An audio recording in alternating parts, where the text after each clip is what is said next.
Buenas tardes, queridos hermanos. Seguimos con el Catecismo de la Iglesia Católica. Estamos en el artículo 4 del Sacramento de la Penitencia y de la Reconciliación. Hemos visto del punto 1 al 6. Hoy vamos a ver del punto 7 al punto 9.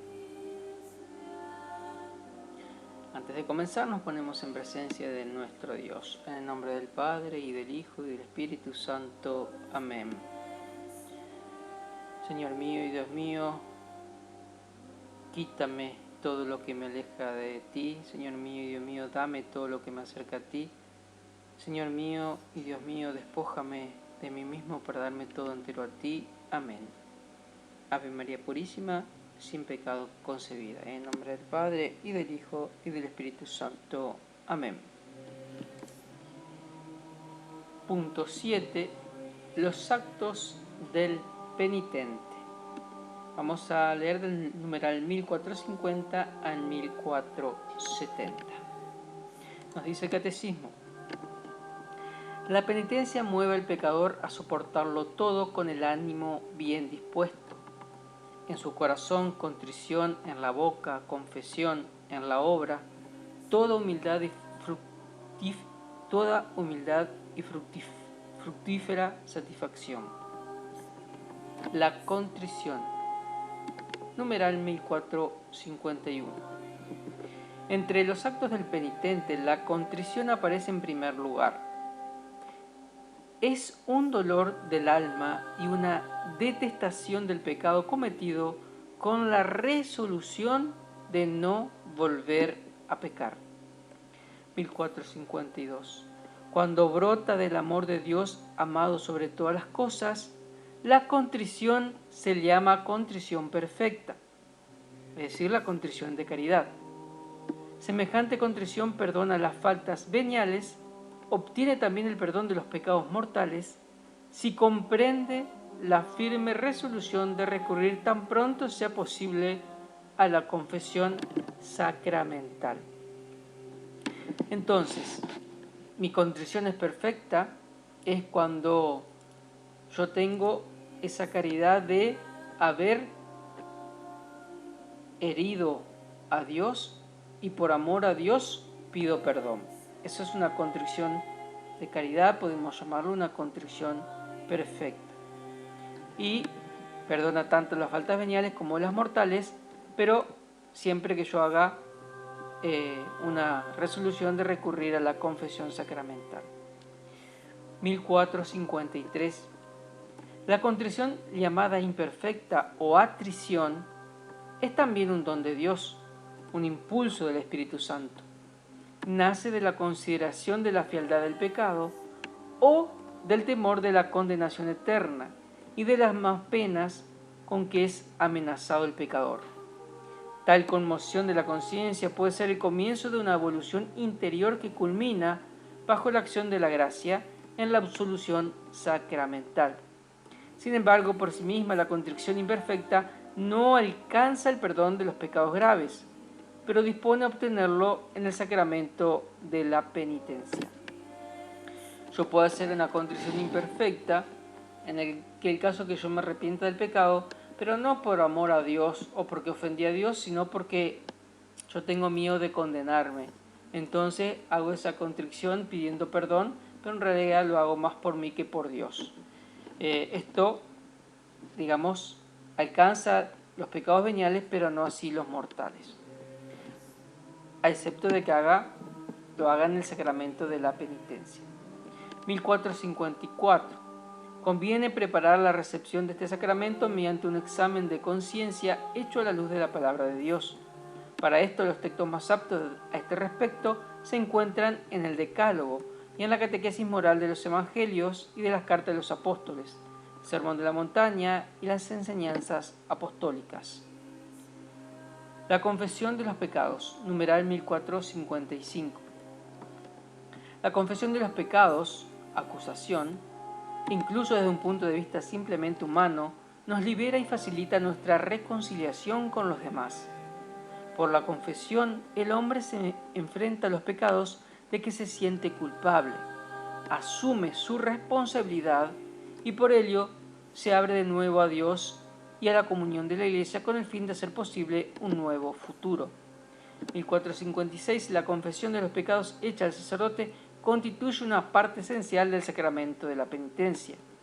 En la confesión, los penitentes deben enumerar todos los pecados mortales de que tienen conciencia tras haberse examinado seriamente, incluso si estos pecados son muy secretos y se han sido cometidos solamente contra los 2 últimos mandamientos del Decálogo, pues a veces estos pecados hieren más gravemente el alma y son más peligrosos que los que han sido cometidos a la vista de todos.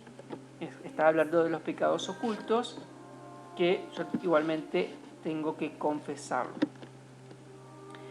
Cuando los fieles de Cristo se esfuerzan por confesar todos los pecados que recuerdan, no se puede dudar que están presentando ante la misericordia divina para su perdón todos los pecados que han cometido. Quienes actúan de otro modo y callan conscientemente algunos pecados, no están presentando ante la bondad divina nada que puede ser perdonado por mediación del sacerdote. Porque si el enfermo se avergüenza de descubrir su llaga al médico, la medicina no cura lo que ignora. 1457. Según el mandamiento de la Iglesia, todo fiel ligado a la edad del uso de razón debe confesar, al menos una vez al año, fielmente sus pecados graves. Quien tenga conciencia de hallarse en pecado grave, que no comulgue el cuerpo del Señor sin acudir antes a la confesión sacramental, a no ser que concurra un motivo grave y no haya posibilidad de confesarse, y en este caso tenga presente que está obligado a hacer un acto de contrición perfecta, que incluye el propósito de confesarse cuanto antes. Los niños deben acceder al sacramento de la penitencia antes de recibir por primera vez la Sagrada Comunión. 1458. Sin ser estrictamente necesaria, la confesión de los pecados veniales, sin embargo, se recomienda vivamente por la Iglesia. Es decir, que no es necesaria hacer la confesión de los pecados veniales, pero la Iglesia lo recomienda.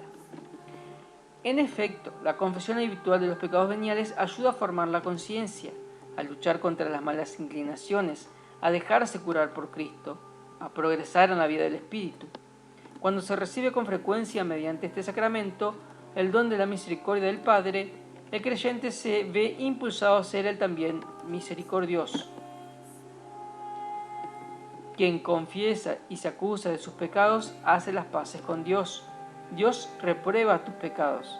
Si tú haces los mismos, te unes a Dios. Hombre y pecador son 2 cosas distintas. Cuando oyes hombre, oyes lo que hizo Dios.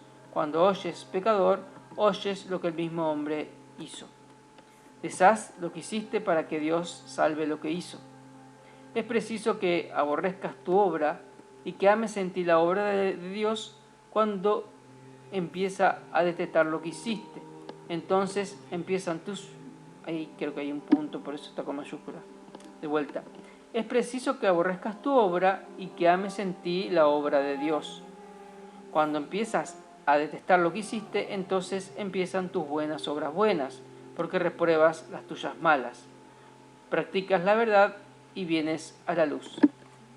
San Agustín. La satisfacción, 1459. Muchos pecados causan daño al prójimo. Es preciso hacer lo posible para repararlo. Por ejemplo, restituir las cosas robadas, restablecer la reputación del que ha sido calumniado, compensar las heridas. La simple justicia exige esto, pero además el pecado hiere y debilita al pecador mismo, así como sus relaciones con Dios y con el prójimo. La absolución quita el pecado, pero no remedia todos los desórdenes que el pecado causó. Liberado del pecado, el pecador debe todavía recobrar la plena salud espiritual. Por tanto, debe hacer algo más que reparar sus pecados. Debe satisfacer de manera apropiada o expiar sus pecados. Esta satisfacción se llama también penitencia. 1460. La penitencia que el confesor impone debe tener en cuenta la situación personal del penitente y buscar su bien espiritual. Debe corresponder todo lo posible a la gravedad y a la naturaleza de los pecados cometidos. Puede consistir en la oración, en ofrendas, en obras de misericordia, servicio al prójimo, privaciones voluntarias, sacrificios y sobre todo la aceptación paciente de la cruz que debemos llevar. Tales penitencias ayudan a configurarnos con Cristo, que el único expió nuestros pecados, una vez por todas. Nos permite llegar a ser coherederos de Cristo resucitado, ya que sufrimos con Él Concilio de Trento.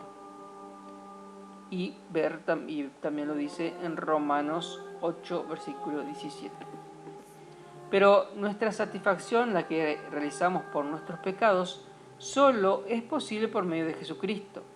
Nosotros que por nosotros mismos no podemos nada, con la ayuda del que nos fortalece, lo podemos todo. Filipenses 4, versículo 13.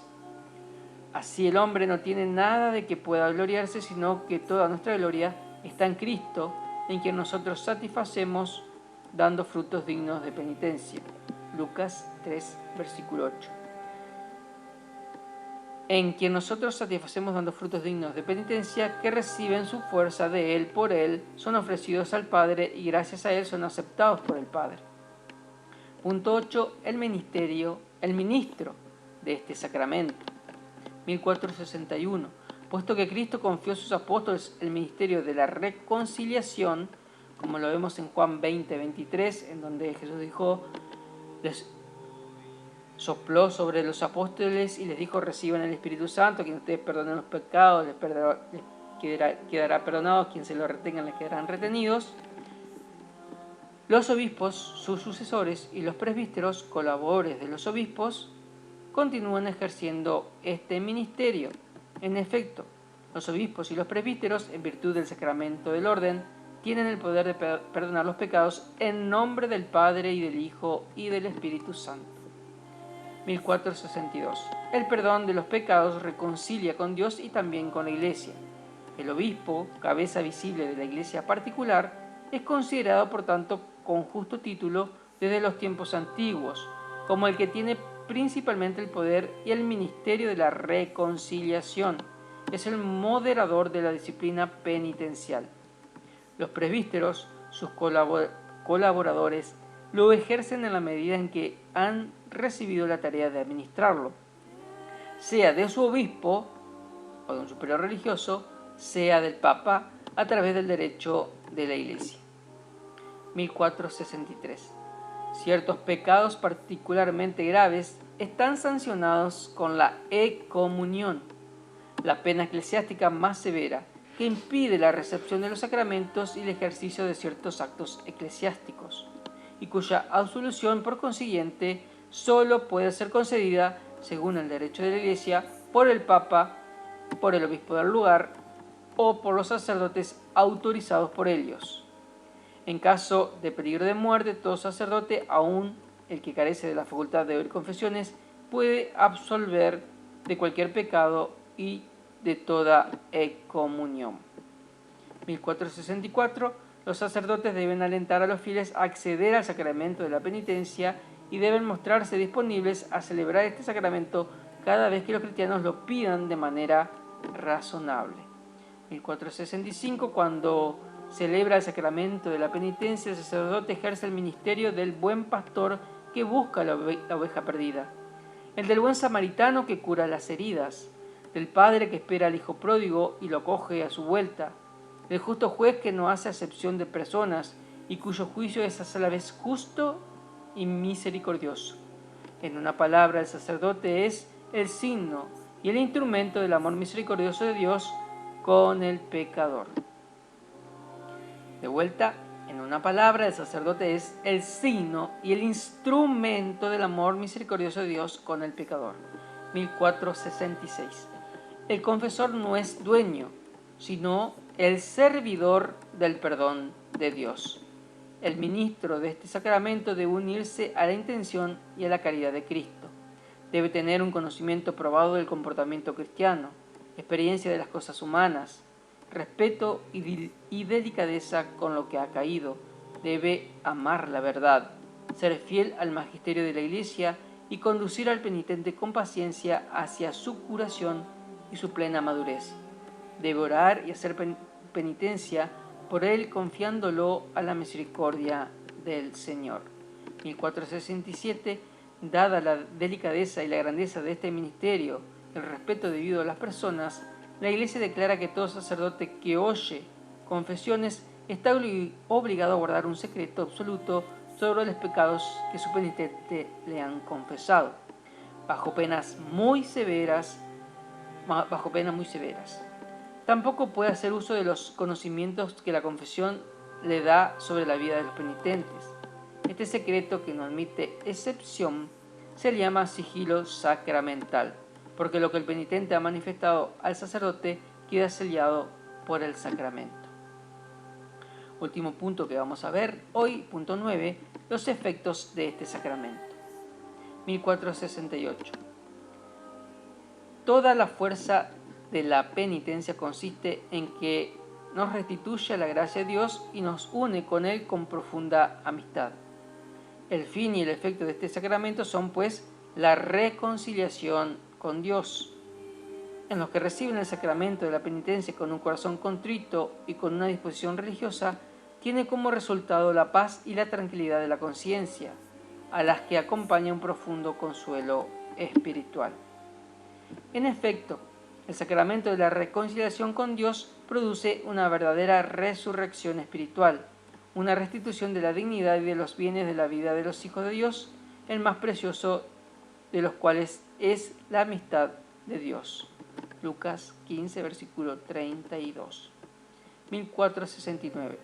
Este sacramento reconcilia con la Iglesia al penitente. El pecado menoscaba o rompe la comunión fraterna. El sacramento de la penitencia lo repara o lo restaura. En este sentido, no cura solamente el que se reintegra en la comunión eclesial, tiene también un efecto vivificante sobre la vida de la Iglesia que ha sufrido por el pecado de uno de sus miembros. Restablecido o afirmado en la comunión de los santos, el pecador es fortalecido por el intercambio de los bienes espirituales entre todos los miembros vivos del cuerpo de Cristo, estén todavía en situaciones de peregrinos o que se hacen ya en la patria celestial. Pero hay que añadir que tal reconciliación con Dios tiene como consecuencia, por así decir, otras reconciliaciones que reparan las rupturas causadas por el pecado. El penitente perdonado se reconcilia consigo mismo en el fondo más íntimo de su propio ser, en el que recupera la propia vida interior, se reconcilia con los hermanos agredidos y lesionados por él de algún modo, se reconcilia con la Iglesia, se reconcilia con toda la creación. San Juan Pablo II, Exhortación Apostólica Reconciliato et Penitentita. 1470. Y último, en este sacramento el pecador, confiándose al juicio misericordioso de Dios, anticipa en cierta manera el juicio al que será sometido al fin de esta vida terrena, porque es ahora, en esta vida, cuando nos es ofrecida la elección entre la vida y la muerte, y solo por el camino de la conversión podemos entrar en el reino del que el pecado grave nos aparta.